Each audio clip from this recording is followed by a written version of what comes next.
시인이자 독립운동가였던 만해 스님의 뜻에 따라 전 세계의 평화의 가치를 알리는 만해 축전이 내일 개막합니다.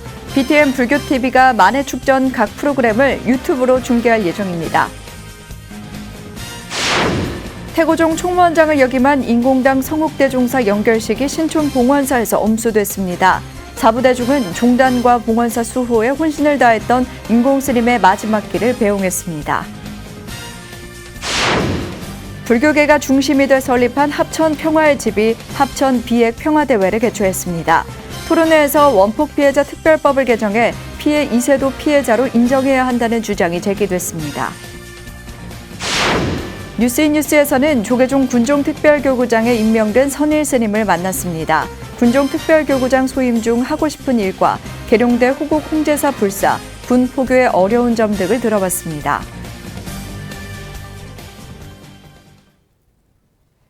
여러분 안녕하십니까? 8월 6일 금요일 BTN 뉴스 시작합니다. 첫 소식입니다. 시인이자 독립운동가였던 만해 스님의 뜻에 따라 전 세계의 평화의 가치를 알리는 만해 축전이 내일 개막합니다. 다양한 학술 세미나와 만해 대상 시상식, 청소년 문화 프로그램 등이 진행되는데요. 사회적 거리 두기에 따라 BTN 불교TV가 만해 축전 각 프로그램을 유튜브로 중계할 예정입니다. 윤호섭 기자입니다. 만해 스님의 민족 정신을 기리고 국경을 초월해 평화의 가치를 알리는 만해 축전이 내일부터 약 3달에 걸쳐 동국대 만해마을 일원에서 개최됩니다. 올해로 23회를 맞는 만해 축전의 주제는 희망과 극복. 코로나19라는 유례없는 감염병 위기를 이겨내고 평화로운 일상으로 돌아가자는 희망의 메시지를 담았습니다. 이 시점에서 우리에게 제일 필요한 것, 국민들에게 제일 필요한 것은 코로나를 극복하고 다시 우리가 일상의 평화로운 어떤 삶의 모습으로 되돌아갈 수 있다라는 희망의 메시지를 전달하고, 그다음에 또 이 어떤 위기상을 이제 극복하는 모습을 함께 보이는 게 좀 필요한 것 같습니다. 이번 만해 축전은 1926년 간행된 만해 스님 시집 님의 침묵에 담긴 50편의 작품을 시화로 만들어 전시하는 님의 침묵 초판 복각본 시화전으로 막을 올립니다. 이어 9일부터 12일까지 근현대 한국 불교를 이끌어온 고승을 조명하고 위기의 시대에 대응하는 문인들의 자세를 고찰하는 학술 세미나가 잇따라 열립니다. 먼저 9일에는 만해학회가 희망, 극복의 시대, 석주 스님의 생애와 만해 사상을 주제로, 10일에는 만해사상 실천 선양회와 동국대 만해연구소가 설악무산의 문학, 그 깊이와 넓이, 만해 아카이브 구축과 활용 방안을 주제로 각각 세미나를 개최합니다. 11일에는 문인들의 모임인 유심시조 아카데미와 한국문인협회가 동심의 시적 형상화와 가치의 발견, 문학작품에 나타난 위기 극복을 주제로 토론합니다. 이날 시와 시조, 평론 부문에 대한 제19회 유심 작품상 시상식이 열리며 이튿날 만해 축전의 백미인 제25회 만해대상 시상식이 거행됩니다. 이외에도 님의 침묵 전국 100일장을 비롯해 만해 축전배 야구대회, 청소년 지덕체 함양 캠프, 어린이 음악 캠프, 만해 교양 강좌 등 다양한 프로그램이 진행됩니다. 만해 축전을 구성하는 많은 이제 행사들이 있습니다만은 그 행사에 보면은 다양한 어떤 장르를 통해서 만해 사상이 오늘날 우리 삶에 어떻게 사실은 길잡이 역할을 할 수 있는지 그런 것들을 좀 잘 보여줄 수 있게끔 이 행사가 좀 진행될 수 있었으면 좋겠고요. 만해 축전은 코로나19에 따른 사회적 거리두기로 현장 참가를 제한함에 따라 BTN 불교TV는 이 기간 열리는 모든 학술 세미나를 유튜브로 중계합니다. 또 제25회 만해대상 시상식을 유튜브로 중계하고 추후 TV 방송으로 편성해 현장 분위기를 시청자에게 생생히 전할 예정입니다. BTN 뉴스 윤호섭입니다. 지난 2일 범람 69년 세수 84세로 열반에 들었던 인공당 성욱대종사의 연결식이 어제 서울 신촌 봉원사에서 엄수됐습니다. 사부대중은 태고종 총무원장과 중앙종회 의장, 봉원사 주지 등을 역임하며 종단과 봉원사 수호에 혼신을 다했던 인공스님의 마지막 길에 한 송이 꽃을 올리며 덕화의 향기가 다시 퍼지길 기원했습니다. 하경목 기자입니다. 한여름 뙤약볕이 쏟아지는 봉원사에 인공당 성욱대종사의 마지막 길을 배웅하는 연불소리가 청아하게 울려 퍼집니다. 태고종 제24대 총무원장을 지낸 인공대종사의 연결식이 어제 오전 봉원사에서 총무원장 호명 스님을 비롯해 인공문도회 등이 참석한 가운데 봉원사장으로 음수됐습니다.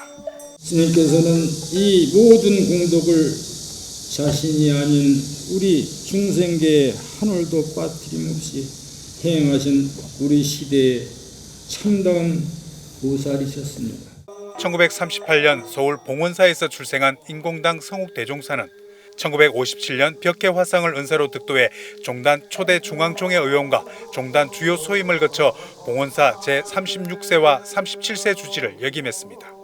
2003년 중앙총회 의장과 2009년 태고종 제24대 총무원장을 지내며 국가 중요 무형문화재인 영산제의 세계 무형문화유산 등재에 이바지했습니다. 태고 종도들은 한국 불교의 혼란과 범란의 역경에도 대중교화로 헌신했던 대종사를 불교계의 큰 별이라며 인공대종사의 열반을 추모했습니다. 제 행이 무상하고 오원이 개공하니 어찌 인생이 영원하기를 바랄 수야 있겠습니까? 나는 스님의 발자취는 수많은 종조들의 가슴에 오래도록 남아있을 것입니다. 인공대종사의 영전에 향과 꽃을 올리며 사부대중은 생전의 원력을 다시금 낳고 덕화의 향기를 불교계에 내려주길 기원했습니다. 스님께서 호련히 열반해 주시니 스님의 가르침에 목마른 모든 불교도와 후학들의 애도하는 마음은 애통하게 그지 없습니다. 저희들과의 인연을 자비로서 더 멀지 마시고 자신을 다시 낮추시어 저희들 곁에 돌아오시옵소서. 인공대종사의 49제는 오는 8일 성남 법기사에서 초제를 시작으로 보문사와 자비정사, 은정사, 영원사, 상원사에 이어 9월 19일 봉원사에서 막제를 봉행할 예정입니다. BTN 뉴스 하경목입니다. 영축 총림 통도사 주지와 강주를 역임하며 후학 양성과 불법 홍포에 매진한 운조당 홍법대선사의 43주기 추모달의제가 봉행됐습니다. 어제 서울 구룡사에서 봉행된 홍법스님 추모달의제는 통도사 주지 현문스님을 비롯해 홍법 문도회 스님, 제가 불자 등 소수의 인원만 참석한 가운데 진행됐습니다. 이날 홍법문도회는 시대의 표상이었던 홍법스님의 유지를 받들어 상구보리 하와중생의 가르침을 실천할 것을 다짐했습니다. 이를 위해 홍법문화복지법인을 통한 저소득가정 지원 등 복지사업에도 보다 많은 관심을 쏟기로 했습니다. 불교계가 중심이 돼 설립한 합천평화의 집이 2021 합천비핵 평화대회를 개최했습니다. 원폭 피해자 관련 연구를 공유하고 토론하는 비핵평화 있기 한마당에서 지난 2016년 제정된 한국인 원자폭탄 피해자 지원을 위한 특별법을 개정해 원폭 피해 2세도 피해자로 인정해야 한다는 주장이 제기됐습니다. 이효진 기자입니다. 경남 합천은 한국인 원자폭탄 피해자 대다수가 거주해 한국의 히로시마라 불립니다. 원폭 피해자 지원단체 합천평화의 집이 지난 5일 2021 비핵평화의 길을 묻다를 주제로 2021 합천 비핵평화대회를 개최했습니다. 올해로 10회째를 맞은 합천 비핵평화대회는 코로나19 확산 방지를 위해 비대면으로 진행됐습니다. 10여 년을 감축해보면 지구촌과 한반도의 비핵평화를 이뤄내는 것이 상대를 살아간 우리들의 사명임을 다시금 자각하고 합니다. 국내 네트워크와 연대활동을 강화한 마중물이 되기를. 이날 열린 비핵 평화 있기 이야기마당에서는 원폭 피해자 관련 연구를 공유하고 토론하는 자리를 마련했습니다. 한국 원폭 피해자 우선회 이태재 부산지회장은 지난 2016년 제정된 한국인 원자폭탄 피해자 지원을 위한 특별법 개정 방안을 발표했습니다. 특별법이 제정됐지만 법에 따르면 원폭 피해자 2세는 피해자로 인정받지 못해 원폭 피해자 단체는 이를 비판하며 법 개정을 주장하고 있습니다. 정부가 원폭 피해자 2, 3세와 원폭의 의학적 인과관계를 규명하고 지원해야 한다는 겁니다. 이태재 부산지회장은 원인 불명의 각종 질환을 안고 살며 사회에서 소외된 원폭 피해자 2세에게 정부가 상담, 심리치유 서비스 등을 제공해야 한다고 강조했습니다. 원폭 피해자 2세 등 후손들이 지원 대상에 포함이 되고 원폭 피해자 지원을 위한 재반 지원 사업을 더불어 피해자 실태조사가 단순한 요식행위에 불과한 현행 특별법을 개정해 피해자들의 건강 상태, 후유증 등을 심층 역학조사해야 한다고 주장했습니다. 최소한의 법적 근거로 정신적, 육체적 후유증과 피해의 대물린 피폭 후유증으로 고통받고 있는 후손들에 대한 국가적 차원의 의료 지원이나 국내 유일 원폭 피해자 지원단체로서 피해자와 2, 3세 권리 증진을 위해 정진하는 합천 평화의 집, 1만여 명의 원폭 피해자 2세에 대한 지원과 관심을 촉구하기 위해 합천 평화의 집은 비핵 평화 대회를 비롯한 다양한 활동을 이어나갈 예정입니다. BTN 뉴스 이유진입니다. BTN 불교TV가 마련한 포스트 코로나 시대의 대중강연 고인사이드 21번째 강연이 내일 오후 4시 30분 BTN 유튜브를 통해 열립니다. 이번 강연은 한국대학생 불교연합회 회원 100여 명이 줌으로 접속해 강신주 박사의 코로나 시대 청년 학생들이 지녀야 할 철학 주제 강연을 듣고 증문즉서를 통해 토론하는 방식으로 진행됩니다. 강신주 박사는 강연에서 언론과 미디어를 통해 과장되고 부풀려진 코로나 우울증에 대한 자신의 견해를 밝히고 코로나 시대의 철학에 대해 대학생 불자들과 집중적인 토론의 시간을 가질 예정입니다.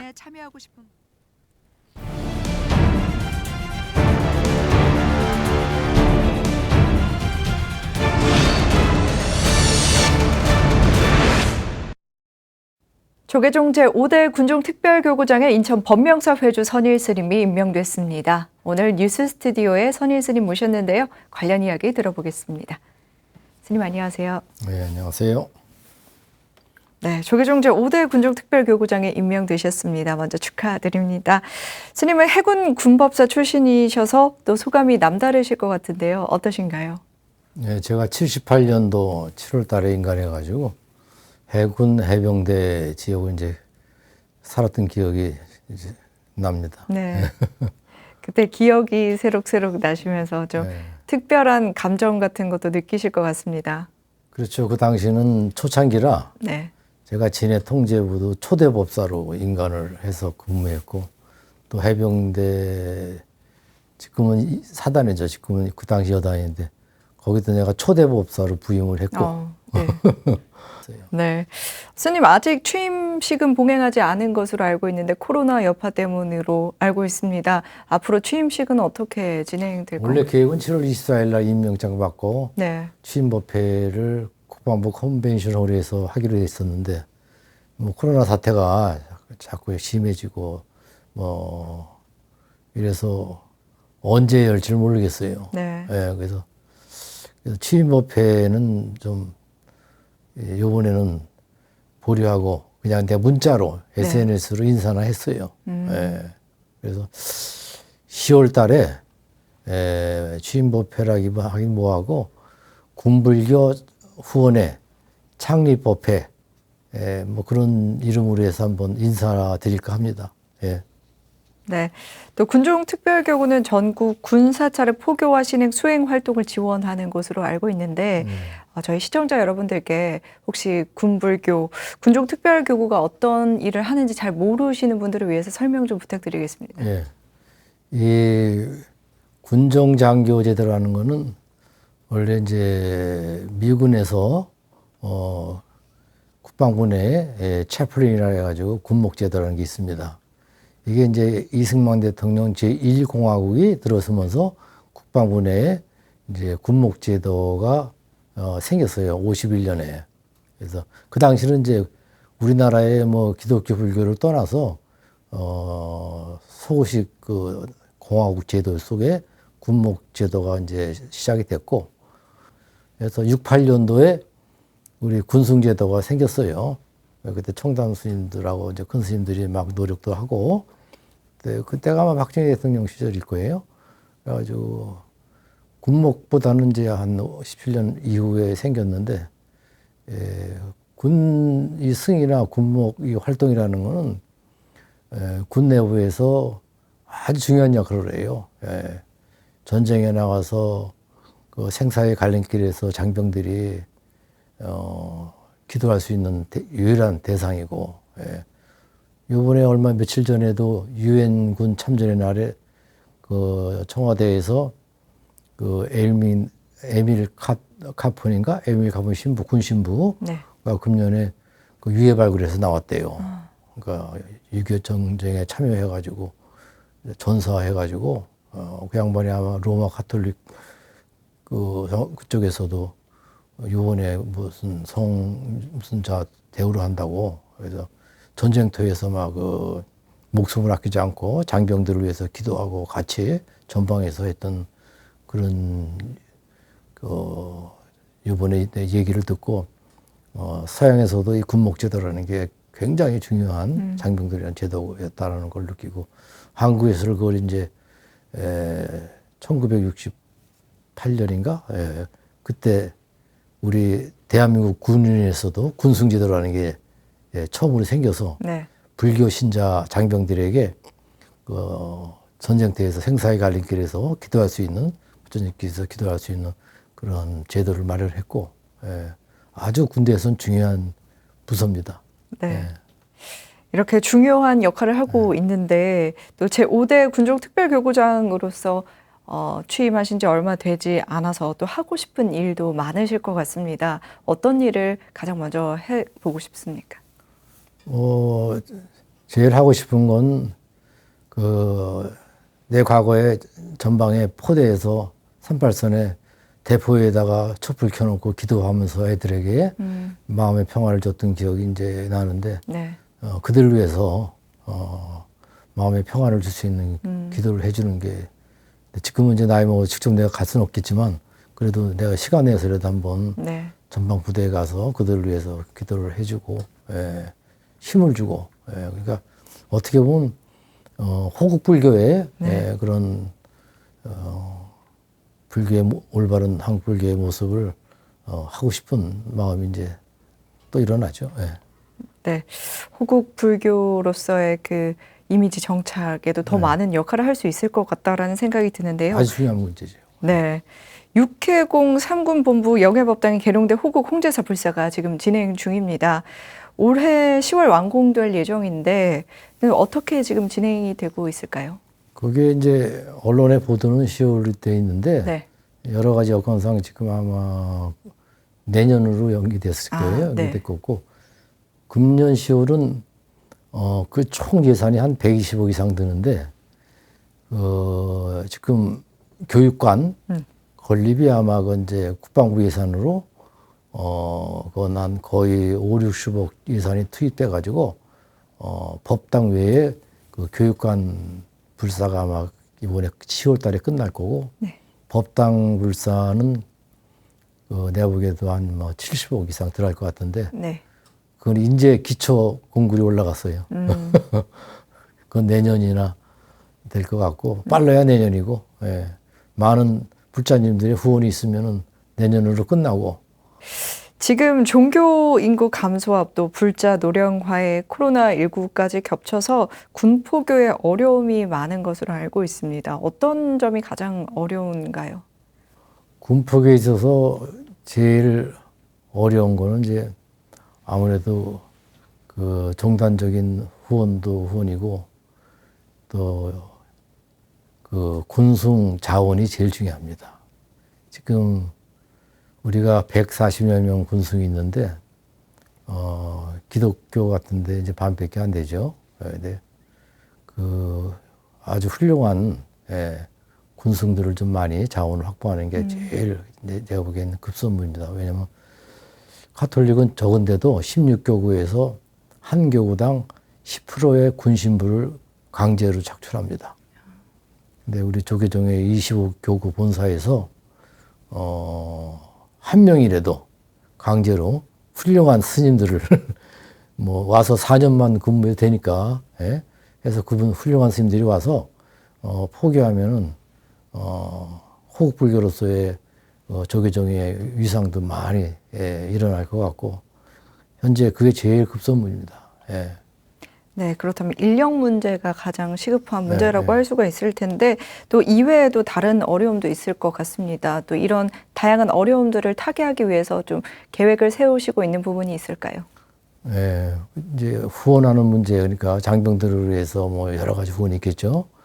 그걸 위해서 후원금 같은 건 이제 타종교에서는 군 후원회가 있습니다. 각 교단별로. 근데 우리는 지금 군불교 후원회가 옛날 그 2대 때 장황 스님이 하셨는 건데 지금은 내가 알아보니까 없어졌어요. 그래서 군불교 후원회가 좀 활성화돼서 장병들을 위해서 도움이 될 수 있는 그런 일을 해볼까 합니다. 예.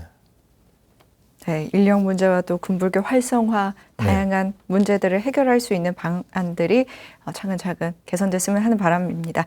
군법사 출신인 스님이 군중 특별교구장에 임명돼서 관심이 주목되고 있는데요. 이를 계기로 더욱 활발한 군포교 기대하도록 하겠습니다. 오늘 시간 내주셔서 감사합니다. 네.